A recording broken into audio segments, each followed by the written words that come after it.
Hello and welcome to another episode of Virtual Legality. I'm your host, Richard Hoeg, managing member of the Hoeg Law business law firm of Northville, Michigan. And oh boy, do we have a video for you today. On your screen, as has been the case very often in the recent past, is the Xbox logo, a division of Microsoft who has been and is ongoing regulatory review of their proposed purchase of Activision, the makers of Call of Duty, World of Warcraft, and Candy Crush, for what is going on 10 or 11 months now. Now, if you're interested in this story at all, you can check out our Microsoft times Activision playlist. This will be the 45th video in that playlist, so we can entertain you for a very long period of time if you want every detail of how this has gone since January.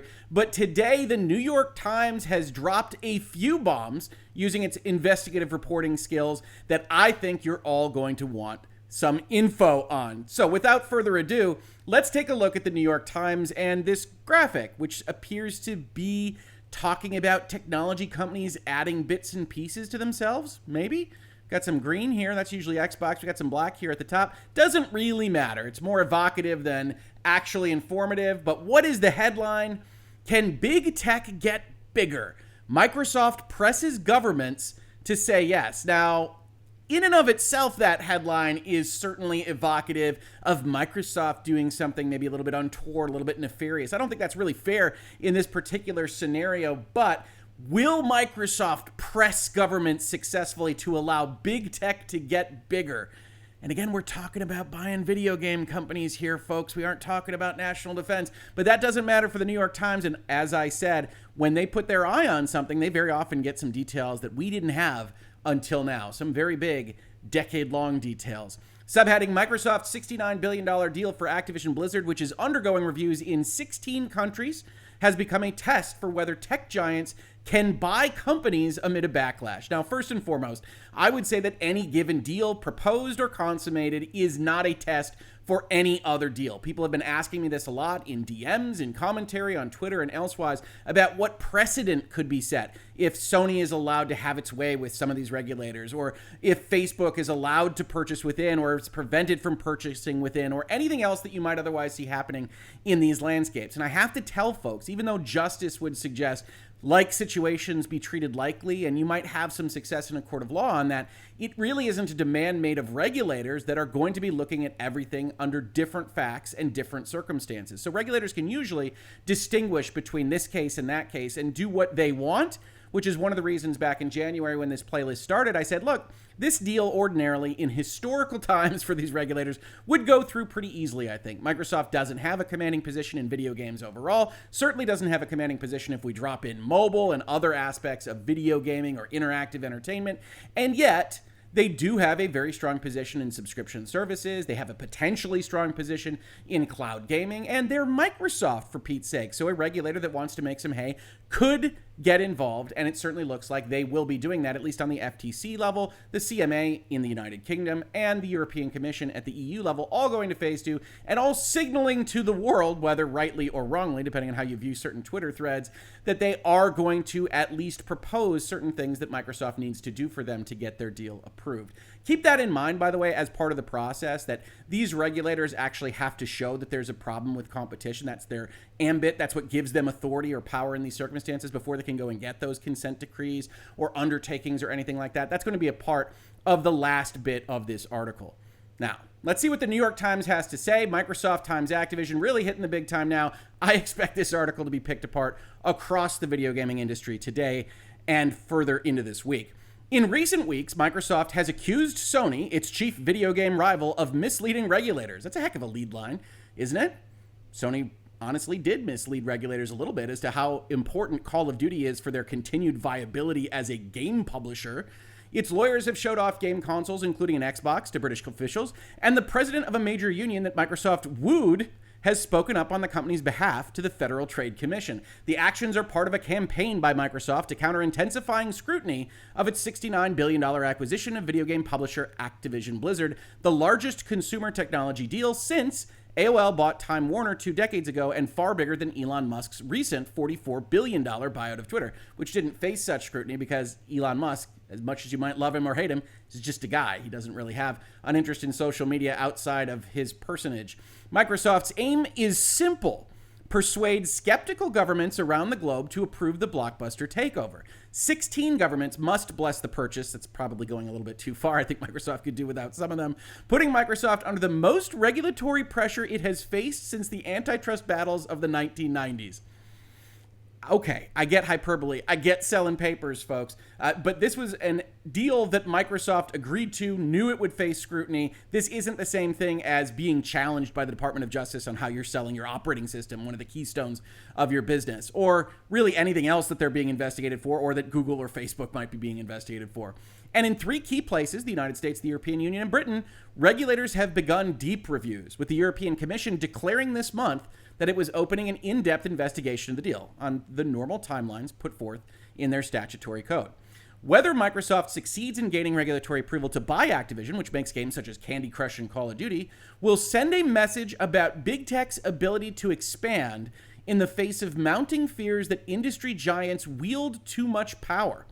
And again, this is putting a lot of pressure on a very specific set of circumstances. Purchasing a game publisher in Activision that, one, was under a whole lot of legal liability and scrutiny on its own from California, the EEOC, and others when their price was depressed and Microsoft moved in to sweep up the remnants of the Activision empire. And 2, talking about video games and talking about Xboxes is not really the same as when we're talking about social media or public squares or what Google does with its search function or Apple and Google with respect to its app stores. We are putting a lot on what is a fairly minor deal in the greater scope of technology. And while I don't think the New York Times is wrong here, I think if these regulators are thinking this, that would be a problem in and of itself. If Microsoft, whose public affairs operation has spent the past decade building the company's nice guy reputation, can't get a mega deal through, can anyone? Yes. Companies not named Microsoft are going to have an easier time in certain respects. If this deal had happened 4 years ago, this would hardly be of any interest, Brad Smith, Microsoft's president, said in an interview. He is 100% right. I keep saying historically these regulators would not do this. Historically is not that long ago. What you're looking at is a sea change in what these regulators are putting forth publicly. We're also looking at a potential sea change in how antitrust laws are to be reviewed. I've talked to you about this in this playlist, but suffice to say antitrust has generally been focused on what we call the consumer welfare standard. Does it decrease prices or increase prices when this deal goes through? Does it increase quality? Does it reduce quality? How does the consumer at the end of the day feel about the product or service that they are being offered after this merger is allowed? And if there's a problem there, then we can step in. Now you've got the FTC signaling we want to look at employees. We want to look at labor unions. We want to look at stakeholders, other people related to this thing that aren't necessarily consumers.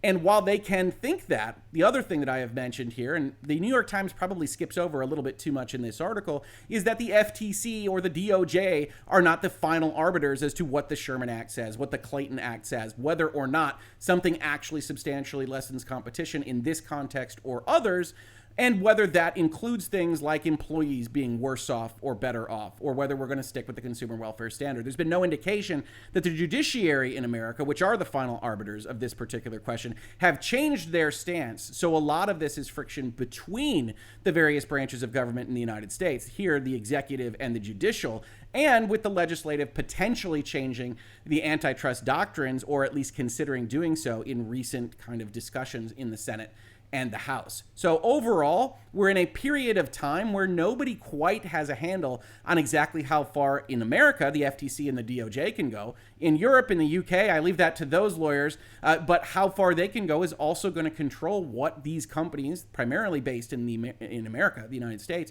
can do with their money and their power. Brad Smith continues, if one cannot do something easy, then we'll all know you can't do something hard. Google, Meta, Amazon, and Apple have all faced increasing accusations that they are monopolies, and regulators have tried to block some of their smaller deals. In July, the FTC sued Meta, Facebook's parent company, to stop it from buying Within, a virtual reality startup, for about $400 million. And that's a video you can see on this channel. I don't know if it's actually in this playlist, although perhaps I should add it, where I say the FTC has lost its mind. That the actual argument from Facebook's prevention of purchasing Within, that they could have done something themselves with their own company, is not at all the way antitrust has historically been adjudicated. And I would expect them to get shut down in the judiciary, But we don't make promises. Lawyers don't make guarantees. So it is a very tumultuous time if you're looking to purchase a company. Last month, Britain forced Meta to sell Giphy, an image database it bought in 2020 for $315 million. We also covered that on this channel, and there are question marks as to whether that's a useful assertion of regulatory authority. But what is true, however you feel about those actions, is that they exist, and that this is something that Microsoft is walking into. At the heart of regulators' concerns about the Activision deal is whether it violates antitrust laws by giving Microsoft outsized power in the video game industry. Now, this is pretty much flatly wrong, and the regulators don't even try to say Microsoft is gaining outside power in the video game industry on the whole, because that's ridiculous on its face. What they've instead focused on is particular powers in selling Windows OS, or particular powers in advancing subscription services as a separate market, or cloud gaming as a separate market, because it's obvious on its face that this deal doesn't give Microsoft outsized power in the video game industry overall. They worry that Microsoft could pull Activision's games away from competitors like Sony, or use them to get an unfair leg up as more gaming is streamed online. And this unfair, even though it's a small word, even though it's not really highlighted or emphasized in the sentence, is so important. Because as Sony fans or Microsoft fans, or heck, even Nintendo fans have pointed out, Sony's in the business of keeping games away from their competitors. That's how this industry competes for the most part. And you don't have to like it. I don't think exclusives do much good for anybody, but certainly Sony is one of the main purveyors of that particular strategy, and that makes this particular situation deeply ironic to a lot of folks that are following it from afar. So the New York Times maybe doesn't inform its readership as much as it should. It implies in this sentence that taking those games away would itself be illegal, and that is a giant hurdle that the Sonys of the world actually have to leap over in order to get this deal really closely looked at in the first instance, because it's not clear at all that spending your money to keep a game off a competitor's platform isn't the height of competition, isn't trying to get people to purchase Xbox instead of Sony's what you want this market to be doing. And yet, that's what we're facing when we look at this deal. Mr. Smith said Microsoft was open to formally agreeing to place limits on its business practices to resolve antitrust concerns. We've seen this signaled for months. Microsoft has said, hey, we'd prefer not to have a consent decree, but we are open to it. In fact, when they first start talking publicly about Call of Duty and Sony, that is a signal. We have mentioned it in this playlist, on this channel and others, that was Microsoft signaling we are open to actually being forced to sign a regulatory document to make sure this happens, if that will make you happy. New York Times adds a little bit of editorial saying, but the United States and other countries increasingly see such promises as insufficient unless a company spins off part of its business. Again, this is a little myopic. Yes, in many instances, regulators have looked at what they've done in the past and said that wasn't enough, should have been a spinoff. This is kind of dragging in Facebook and Instagram and WhatsApp. That doesn't line up entirely with what we're talking about here, which is this kind of horizontal and vertical merger situation where a spinoff isn't obviously going to do much of anything unless you want a kind of depleted Activision that only makes Call of Duty and somehow sells the rest of its assets, and that's not going to fly for Microsoft, I don't think.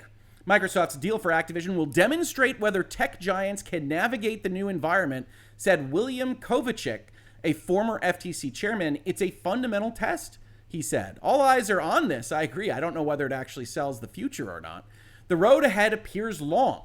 Of the 16 governments reviewing the deal, just Saudi Arabia and Brazil have approved it. Microsoft said it expected Serbia to approve the deal shortly.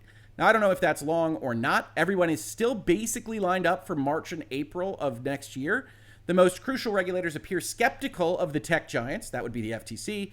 The FTC is led by Lena Khan, a legal scholar and notable critic of Amazon.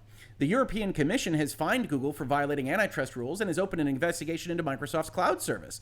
In Britain, the Competition and Markets Authority has become increasingly hostile to corporate deals. Now, that can't possibly be the position of the entire regulatory agency. You can't just be hostile towards the concept of deals and efficiencies related thereto. So, of course, that must be hyperbolic. I actually don't think it is. The CMA has been quite crazy on this deal. In a statement, the Competition and Markets Authority said it would release its findings on the deal in the new year. This is their phase 2 we've talked so much about. The European Commission said its investigation is ongoing. Yep. The FTC declined to comment on the deal. And I have to say, again, that I really do prefer, and maybe this is just the American in me, the way the United States regulators do their business. I don't like the CMA's Twitter threads or their responses. I certainly don't like the European Commission regulator going out there and saying, we're going to make sure Call of Duty is on my PlayStation. That doesn't help have a great deal of faith in this process that we need to have faith in. These are supposed to be unbiased regulators. When Microsoft closed its $26 billion purchase of the professional networking service LinkedIn in 2016, at the time its largest acquisition, the deal required just 6 government approvals. The Activision deal is substantially more resource-intensive, Mr. Smith said. It's also a lot larger and in something that they're focused on a lot more than kind of social media professional linking. Obtaining approval for the acquisition is critical for Microsoft. Gaming has become its most important consumer business, surpassing $15 billion in annual sales, largely under the Xbox brand. The compensation for Satya Nadella, Microsoft's chief executive, is partly tied to the growth of Game Pass, the company's Netflix-like subscription service for gaming. And Microsoft agreed to pay Activision as much as $3 billion if the deal fell apart, on certain terms, including whether a regulatory body steps in and prevents it. Activision also needs the sale to go through. It was in distress a year ago with a falling share price as it dealt with revelations of sexual misconduct and worker unrest. And certainly we've covered that in this space as well. Now, is it critical for Microsoft? As others have pointed out, I think perhaps a little bit more robustly than I would, Microsoft having an extra $70 billion, or let's call it 67 or 66 after they pay Activision off, depending on when these regulators actually make their move, could still spend that money to go and get exclusives, right? Sony's business model has been tacitly approved by these regulators. Regulators don't get to look at things like contracts for those exclusivity deals unless there is a Sherman Act complaint, a restraint of trade, which is very unlikely to happen. So in this context, not buying the whole company might actually prove more lucrative for Microsoft, but they clearly want to have total control. And honestly, these regulators haven't yet put forth a great argument why they shouldn't have it. But we'll get to that towards the end of this article. Bobby Kotick, Activision's chief executive, said in an interview that he had a high degree of confidence that the regulators will be thoughtful about evaluating the industry. I sure hope so. He added, "I have no reason to believe they won't ultimately be successful in the transaction." And I tend to agree. And that's one place where this article and others that comment on these particular topics get a bit confused, I think. And that is to say, even a regulator that goes in and says, we think there's a problem with competition here, then generally opens the door to what those consent resolutions will be, what an undertakings document might be, what things Microsoft can promise to say, how can we make this better, rather than spinning off these entities, which I really don't think would be a valid solution either for the FTC, other regulators, or Microsoft. I don't think they would go for that. Microsoft's deal for Activision was unveiled on January 18th. In February, Mr. Smith and Mr. Nadella met with officials and people working at think tanks in Washington to position the purchase with the public. And here's where the New York Times is really doing its job here. So they go and they figure out, what is this PR campaign going to look like? Right? And I've got videos in this playlist that you can check out that talk about Microsoft prepping the PR waters. And they've been doing that now for 10 or 11 months, I think to great effect in a lot of people's minds. During a meeting with reporters, Mr. Nadella said the acquisition would benefit gamers by providing more choice so they can play any game on any platform. Courts regularly look at whether a merger will benefit consumers. That's actually the rule in the United States. The courts have to look at whether it'll benefit consumers so far, right now. Several senators asked the FTC to closely examine the acquisition's impact on workers. The Communications Workers of America, the CWA, which had been organizing at Activision, also publicly questioned the deal with those senators.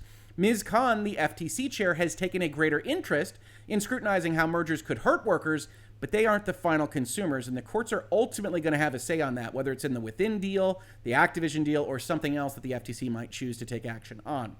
Mr. Smith asked lawmakers and government leaders for advice on addressing the labor concerns. In June, Microsoft hammered out an agreement with the CWA, promising not to oppose unionization efforts at Activision. You can also see a video in this playlist on that. The negotiations involved more lawyers than a lawyer convention, Chris Shelton, the union's president, said in an interview. Lawyers convention has a lot of lawyers.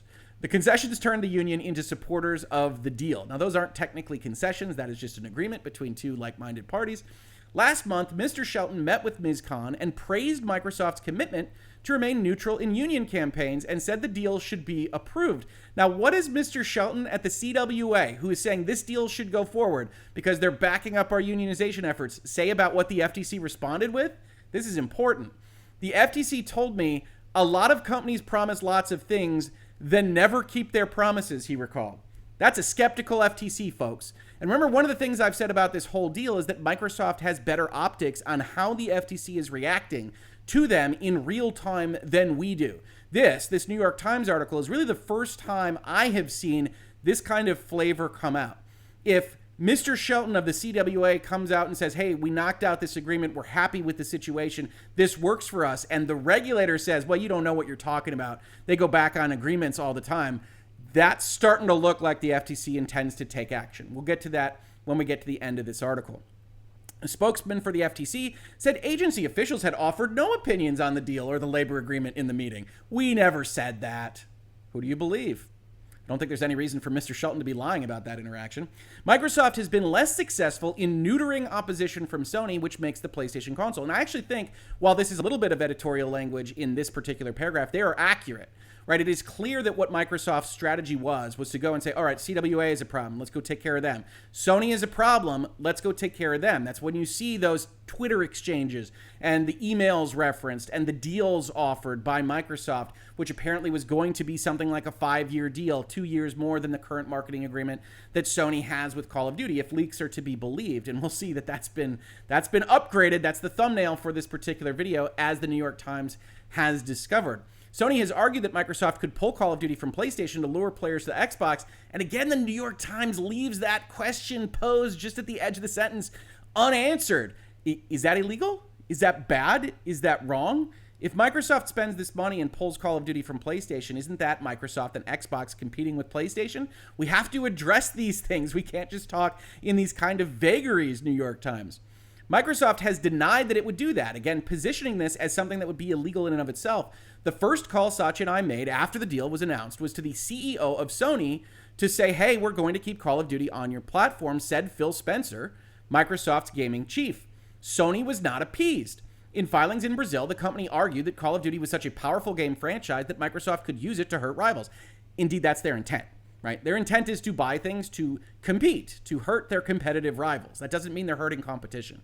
It hired a consulting firm to set up meetings on Capitol Hill. 2 people familiar with the matter said. So this is Sony. Sony's been going lobbying, folks. Things that you probably anticipated intuitively, thought were happening behind the scenes, are now reported in the New York Times. Sony went to meetings on Capitol Hill to talk on the Department of Justice and Federal Trade Commission side here in the United States. And its arguments were repeatedly cited in a decision by Britain's regulator in September to pursue a deeper investigation. Even the New York Times notes that the CMA was just aping Sony's language, which they got from the Brazilian filings, but that's fine. Microsoft accused Sony of misleading the regulator, saying it overstated the importance of Call of Duty to its viability, which is undoubtedly true. There are plenty of systems and business models that can exist without Call of Duty. It might not be as lucrative. You might lose your market share, but it is undoubtedly the case that you can participate in the video game industry without Call of Duty, as Nintendo has so aptly demonstrated, as pointed out by the Brazilian regulators. Mr. Spencer said that maintaining and growing the existing Call of Duty business is pretty central to the economics of the deal. He's saying, hey, of course we'd keep it on PlayStation. In a statement, Jim Ryan, the chief executive of Sony Interactive Entertainment, said it was not true that his company had misled regulators. He said that Microsoft was a tech giant with a long history of dominating industries, and that it is highly likely that the choices gamers have today will disappear if this deal goes ahead. Sony is bringing out all the stops as if Microsoft were buying them out, honestly. And Sony is not going to be stopped here until a regulator stops them. Now, here's the big ticket news item in a tiny paragraph here. In the New York Times article, Microsoft said that on November 11th, just about 10 days ago, it offered Sony a 10-year deal to keep Call of Duty on PlayStation. Sony declined to comment on the offer. Now, to give the state of play here, no pun intended, it should be noted that what we had heard is that Microsoft had offered 5 years, that the existing deal goes from 2022 and right now to 2024, I believe, and that they had offered 3 more years on top of that, I think is about where we wound up. Now, I had said regulators are probably going to ask for more. That's what Sony is fighting for.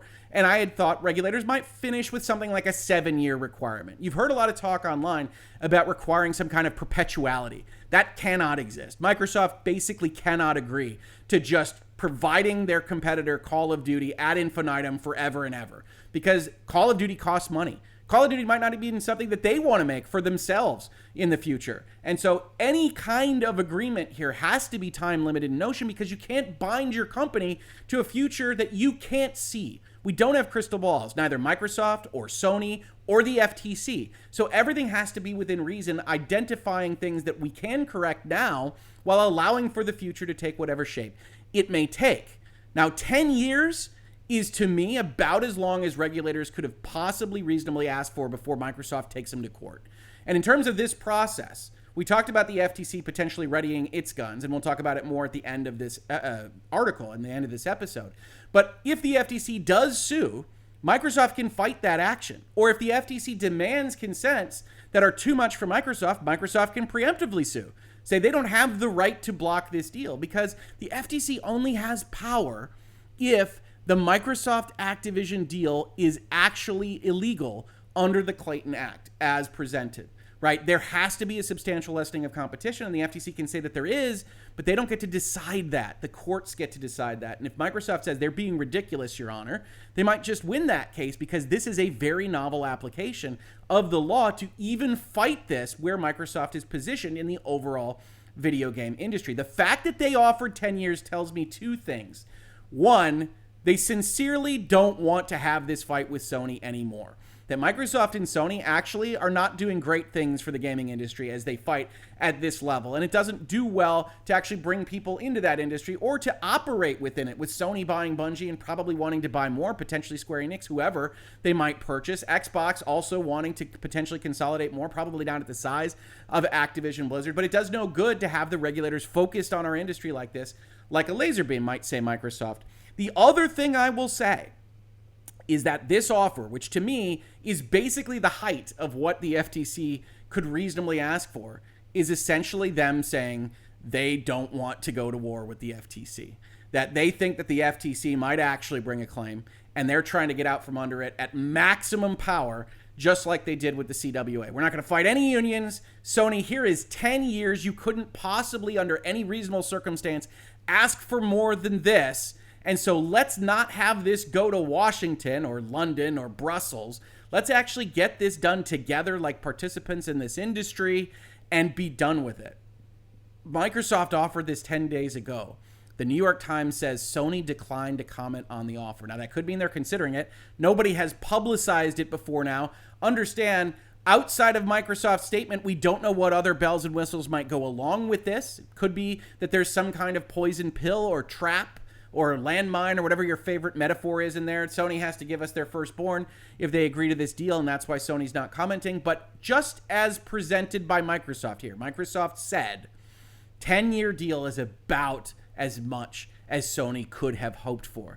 So the fact that Sony didn't jump on that means, I believe, Sony thinks they have at least a material chance, something that is existent and not just a whim on the wind, to block this thing entirely. And they might just take a run at that because they do want that Call of Duty revenue locked in if they can get it. And it is practically perpetual if Microsoft doesn't buy Activision. Of course, Microsoft's going to have a lot of money at the end of that if it is blocked, and we'll see how that goes. Last month, Mr. Spencer and other Microsoft executives brought an Xbox, a PlayStation, a Nintendo Switch, and other devices to a meeting with regulators in London. A fun October for the Xbox team, where they showed off Call of Duty and other games to illustrate a dynamic market. People familiar with the visit said. So anonymous sources, take it with a grain of salt. There's no reason to lie about this. But Xbox team shows up with a bunch of devices and says, here is what the video game industry is. It is a robust, dynamic marketplace. Nintendo can survive. We can survive. PlayStation can survive. And PlayStation is the leader. If anybody can survive, it's them.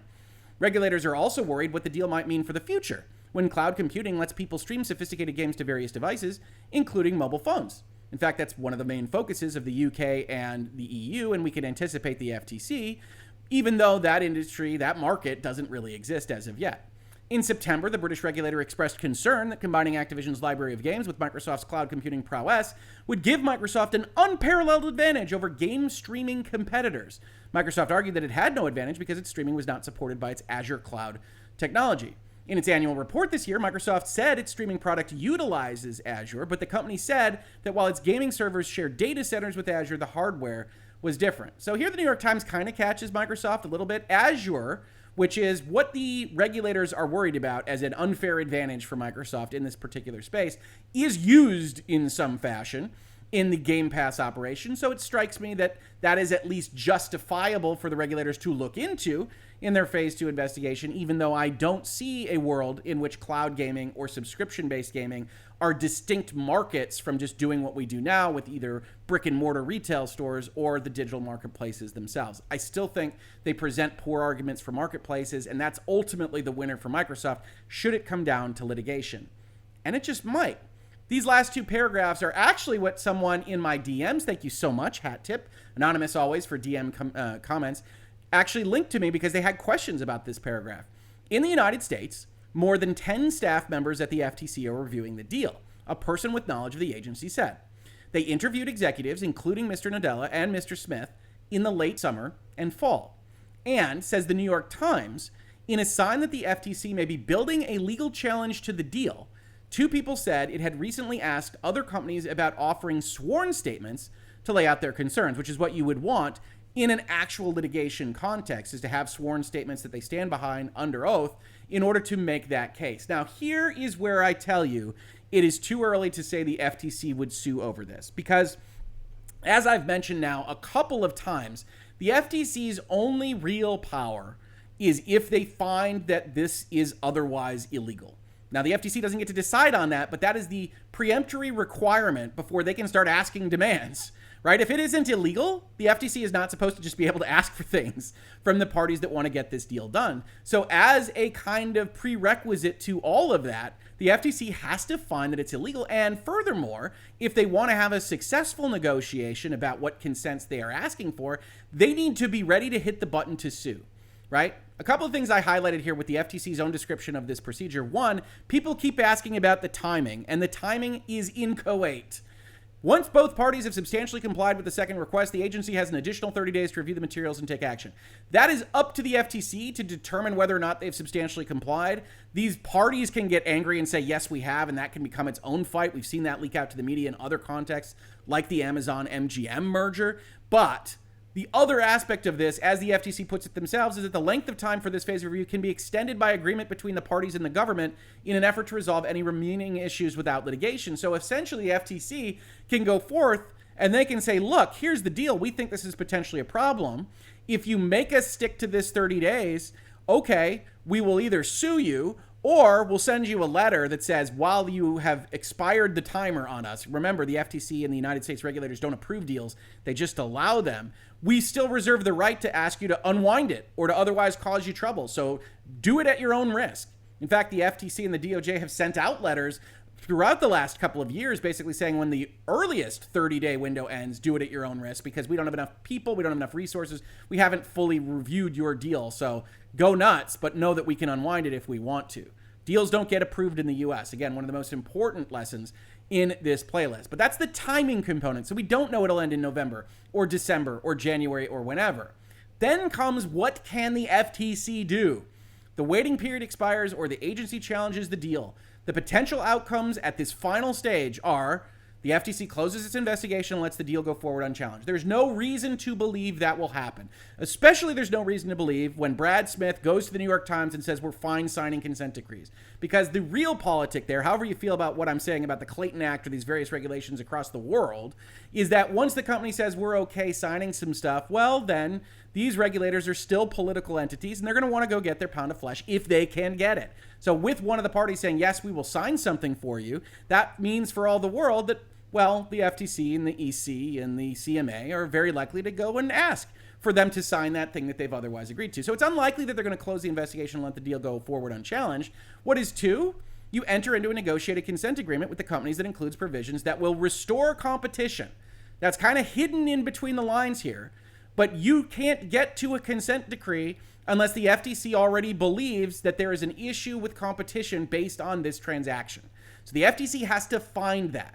That doesn't mean they have to have everything ready for litigation, but it's often helpful because the option, if they think there's a problem and Microsoft just won't agree that they have, is that hammer, that sword of Damocles.